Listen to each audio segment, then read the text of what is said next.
I definitely would say that I think it's still a lot of work to be done, but I think the power that I have as a Black woman is the ability to be a chameleon.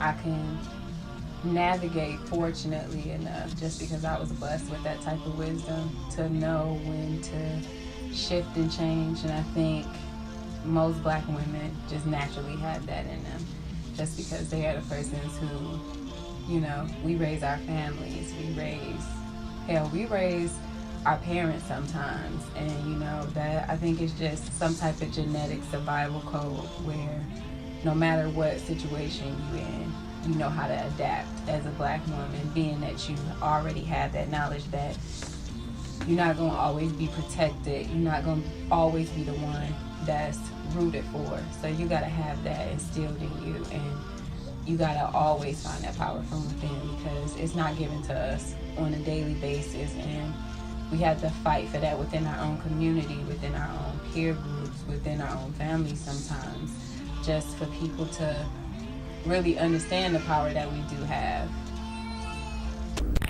I guess initially the first time I got my heart broken was in grade school.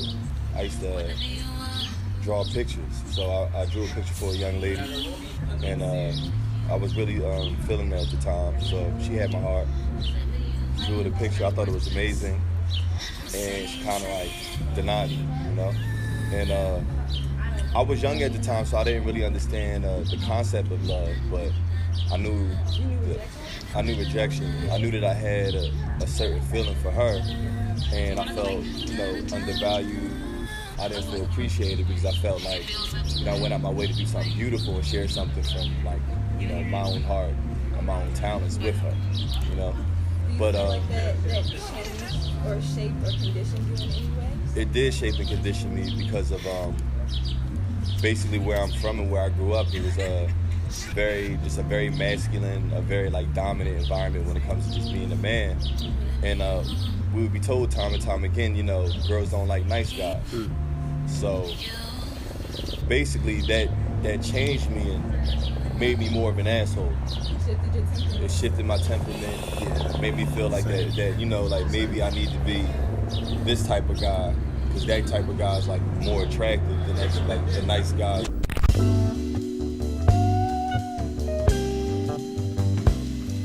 Yeah.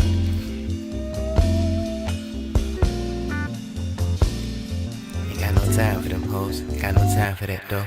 Got no time for them hoes. Got no time for that though. Got no time for them hoes. Got no time for that though. Got no time for them hoes. See, ain't got no. And sweet talk moves me. A soft kiss can bring some notions. A soft kiss.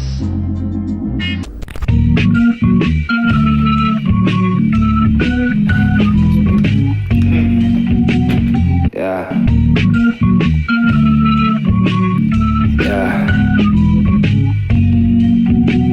Hey yo, I stay on the front line. This shit like a 9 to 5. My niggas stay on the front line. Man, we just trying to survive. What I do, I create. That's my way to fight against the oppressors, the societal oppression that happens with me. I create, and I want to encourage others to use their creative power to fight as well. I know a lot of artists, musicians, writers, and a lot of people get beaten down by life. And this, I've met a lot of beautiful people that have helped inspire me to continue to believe in myself and my Black identity. What kind of art do you do? How do you create? I curate, so I bring different artists together, and I actually fill in spaces that Black people aren't really shown in very much, or that's their history. Kind of balancing those two worlds. I want to be in the fine art world where in the Bay Area it's you don't get to see that much representation of yourself. So being in a space like this, how does it make you feel? What's the first word that comes to mind? freedom. This for my niggas trying to come down on the corner, make sure they stay on the street light and surviving out good weed, pussy for this and violence. No longer bring that bitch out there. I'm my eyelid, bitches on the street, sisters getting lit, brothers getting hit, cities head big. Man covered in this tuition weed and disease. We need that, we need that.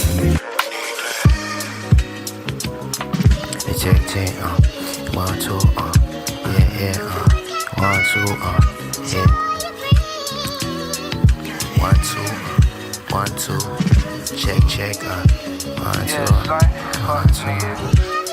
Niggas know what it is. Yeah. How are you feeling? Good. Yeah? So great. How's your heart? How's my heart? My heart is open.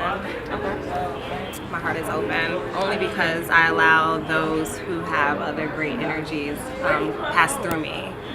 I was reading this book that said if you close your heart, you allow energy goes around you instead of through you. And the way the universe works is everything has to go through you so that you can perceive it. If not, you close in. So my heart's open.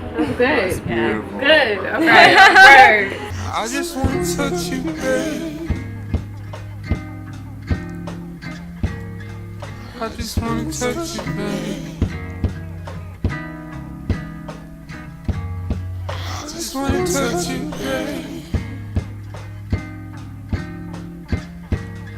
I just wanna touch you. I said, I just wanna touch you, babe. First time I got my heart broken, I probably was like a real heartbroken was like 17. I was dating this girl. She was a couple years older than me.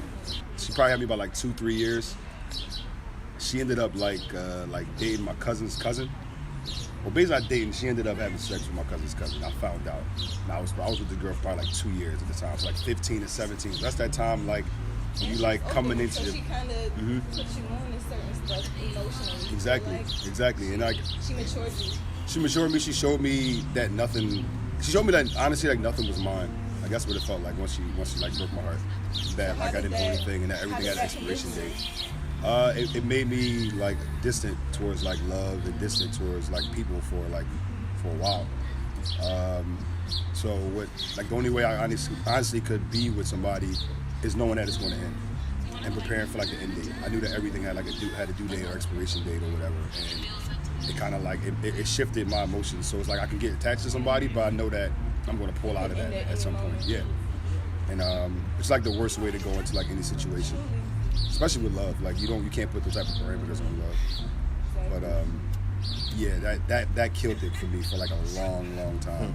Yeah, I actually got like a tattoo on my chest that says "Love Again," and that came from like getting my heart broken. Yeah, and that rebirth. Yeah, and then that was a thing. I needed that, but I feel like everybody kind of has to get their heart broken now, because like there's this like euphoric thing with that love feels like, and that regeneration. Yeah, like that rebuilding of yourself after you have reached that low is very important for the creative process and just for how you move in social settings, because it sharpens your idea of the human condition. Yeah. And it makes it more realistic. And it puts you out of that naive space of saying that everybody is good people, because not everybody is good people. Mm-hmm. You know what I mean? See, the only thing is that that was the thing. Like the situation I was in, when I got my heart broken, it messed up every relationship I had up until probably like a year ago, 2 years ago. You know what I mean? It kind of like it made me, like I said, not trust people and not give my full self into situations. And every girl that I dated had to pay for one girl that broke my heart when I was 17.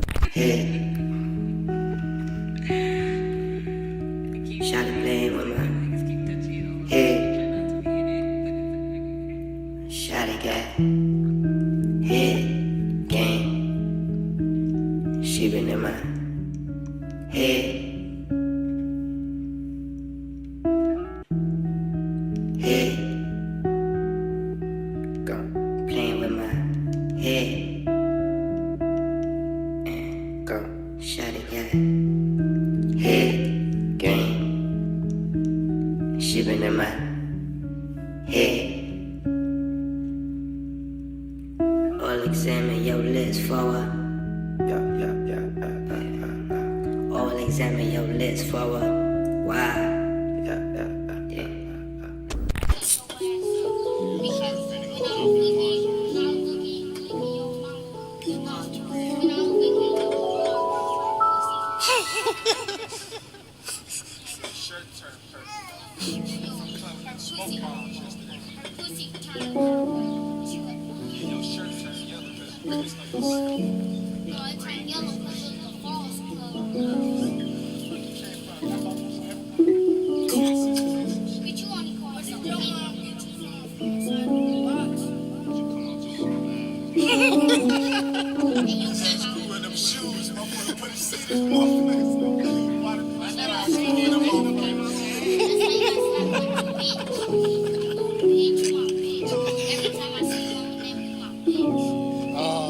Being a strong black man is everything, is all of the above. When the whole world is telling them to be less, they always overcome. They provide, they take care of themselves, they take care of the people around them. A strong man lifts up a woman and appreciates her for the queen that she is. A black man is king. It's king. And that's it. That's all I needed.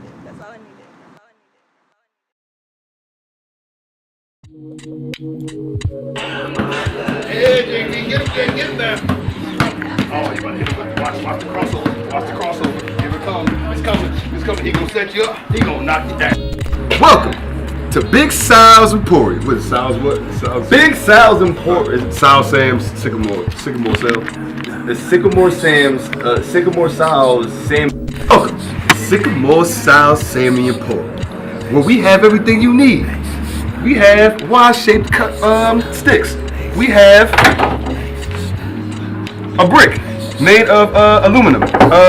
We have plexiglass, blown glass from imported from Egypt.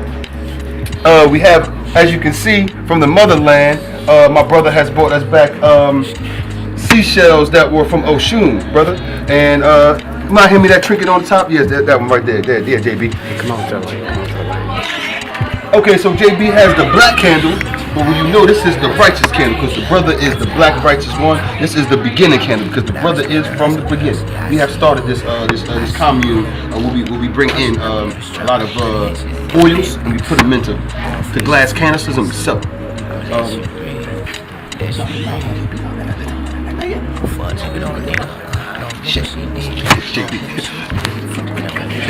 That's the other one, JB. So at a Sycamore Sal's Sale Emporium, you have this is a handcrafted. This used to be a chalice back in the day. The pimps of that era, they used to sip before they dipped. Now we dip before we sip. You know what I'm talking about? I know last time you dip, you sip. Shit. Fucking hype. We only got goddamn 30 seconds left. This is a 30-second spot. And then we have a wishbone. And the wishbone, you normally use this to make wishes with. Make a wish, JB. There we go, JB. Come on down to Big Sal Sycamore Sam's Sale Emporium. Goddamn. You see you around the corner. Ain't that right, JB? Right off Manchester, 38th Crenshaw Boulevard. All right, JB. I got to shot this. Sycamore Sam's.